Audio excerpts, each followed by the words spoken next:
Еколошкото друштво Здравец од Македонска Каменица и водостопанската подружница Брегалница од Кочани во наредниот период ќе реализираат партнерски проект за чистење на акумулацијата калиманци од пластичен и тврд отпад.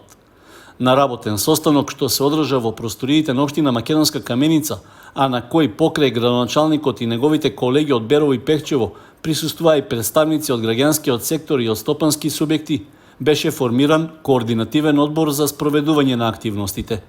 Многу пати имахме проблеми од граѓаните, пластика има, како да очистиме. Значи не сека година да чистиме и затоа дојдовме до идеја да најдеме трајно решение. Значи како да отстраниме пластиката. Значи пластиката и тврдиот метал доаѓаат од двете реки. Тоа се Брегалница и Каменичка река. Значи ние како друштво постоиме 20 години и иако сме одржавали едукација и други работи, мислиме дека свеста кај граѓаните се уште е ниска. Значи за фрлање на отпад. Значи това планирам подолг период да биде некој програма, да смислиме некои проекти, да обезбедиме инвестиции, како од меѓународни, така и од домашни, да направиме со идеи предлози да излегнат и невладини организации и институции за Калиманското езеро биде заштитено од тврд отпад и пластика. Целта не е това. Затоа што тоа езеро е едно од најголемите во Источна Македонија и бидејќи на него може да развиваме и туризам. Кога е загадено, едноставно сите ќе бегаат од туризам. Бидејќи се наоѓа на магистралниот пат А3 и секоја гледка кој поминува по магистралниот пат, прво што ќе забележи големата површина на пластични шишиња што пливаат по површината на водата. И затоа со водостопанство кои стопанисуваа со Калиманско езеро, договоривме да почнеме некоја акција во иднина за да најдеме трајно решение да зачистиме водата на Калиманско езеро од тврд и пластичен отпад. Водостопанската подружница Брегалница, која стопанисува со акумулацијата калиманци, дава целосна подршка за активностите на екологистите, за да се реализираат заедничките цели за одржливост на животната средина и за нормално функционирање на системот за наводнување на земјоделските површини во регионот. На овој состанок на кој се повикани представници од повеќе институции, фирми и издрженија, сакам да најдеме трајно решение за отстранување на тврдиот и пластичниот отпад што се наоѓа во водите на Калиманското езеро, воедно и заштита на животната средина на овој регион. План е да се спроведе една еколошка акција која би се спровела на 39. Ако можеме, сега тука ќе видиме дали можеме да ја спроведеме, во која ќе бидат вклучени сите засегнати страни и во иднина добиеме трајно решение за отстранување на тврдиот и пластичниот отпад од водите на Калиманското езеро. Би сакал оваа акција да биде почеток на нашите активности за здрава животна средина на овој регион. На состанокот беше истакнато дека пластичниот и друг вид тврд отпад во водите на езерото Калиманци се реален проблем со кој се соочуваат вработените во водостопанската подружница. При тоа големи количини се собираат кај преградниот зид на браната и ја загрозуваат нејзината безбедност, но и функционирањето на хидроелектраната. Представници на локалните стопански субјекти дадоа подршка на иницијативата и изразија подготвеност да обезбедат материјална, финансиска и друг вид помош. При тоа беше побарано да се изготви соодветен акциски план што ќе ги вклучи очекуваните трошоци, начинот на справување со собраниот отпад и роковите за реализација на активностите.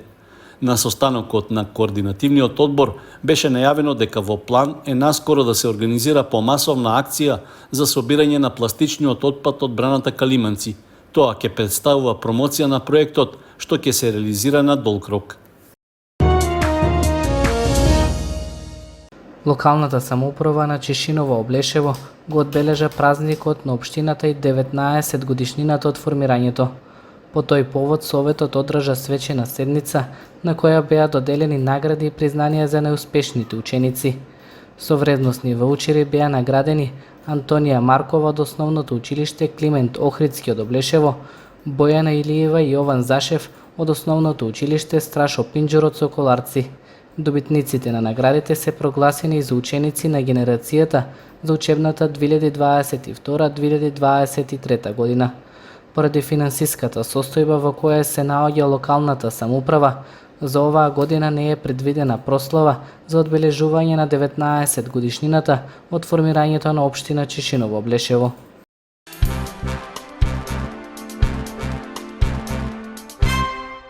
Во салата за состаноци во општинската зграда на Виница беше презентирана процедурата за раздвојување на должности во процесот на создавање обврски и извршување на расходите од буџетот на општината од страна на вработени во секторот финансиски прашања.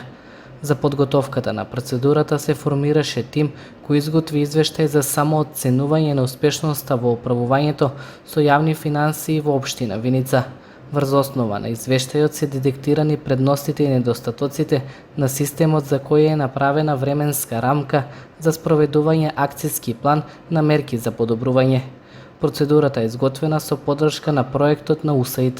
На презентацијата присуствуваше представник од проектот USAID Марина Јандреевска, специјалист за финансии на општини, вработена во локалната самоуправа во одделението за финансии и јавни набавки и градоначалникот на општина Виница Миле Петков.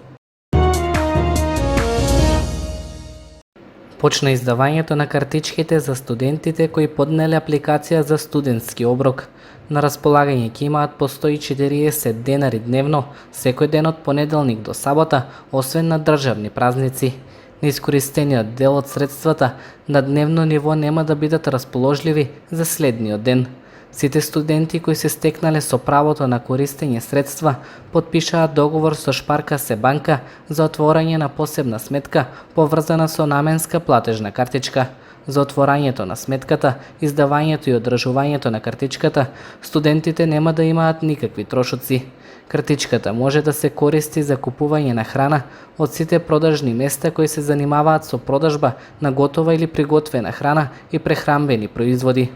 Аплицирањето за кандидатите кои ќе се стекнат со статус на студенти во академската 2023-2024 година и кои не го запишеле летниот семестар ќе трае од 1 до 7 октомври. Можноста за аплицирање ќе биде отворена од 1 до 7 секој нареден месец за студентите кои претходно не го оствариле правото поради било каква причина. Субвенцираниот студентски оброк изминативе 2 години на студентите им се исплаќаше на месечно ниво на нивните лични трансакцијски сметки.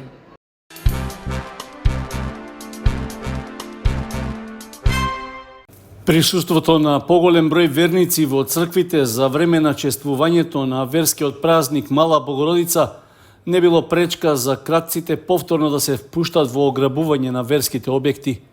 Надежите дека токму поради празникот во нив ќе има повеќе пари бил главниот мотив за сторителите да ја ограбат црквата Свети Наум Охридски во селото Чифлик.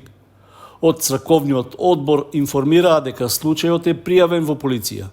Очекуваат соодветна реакција за откривање и санкционирање на кратците. Секи празник кој е православниот празник, црквата е отворена за верниците.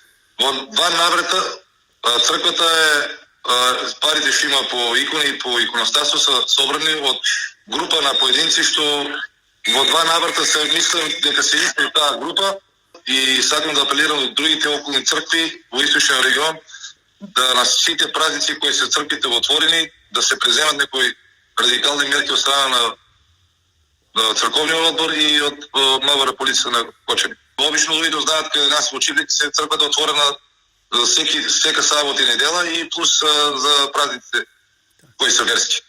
И секој си оде тамо, домаќино во некој време присутен тамо, после си оди до дома и не може он да седе да пази и да гледа. И дури во еден наврат и поставивме и камера, имаше пријавено во полицијата, од страна на нив никаква реакција нема. Слична кражба во црквата во Чифлик имало и неодамна, веднаш по прославата на друг верски празник. Мета на кратците и тогаш биле парите, а поради поголемото присуство на верници не е утврден точниот износ што е украден. Ограбувањето на црквите и другите верски објекти во Кочанскиот регион се случува со години наназад. Пари и други предмети беа однесени и од црквите во Облешево, Бели, Тракање, а неколку пати од црквата Свети Атанасий во Оризари. Карактеристично е што откривањето на сторителите оди бавно или пак воопшто не се завршува.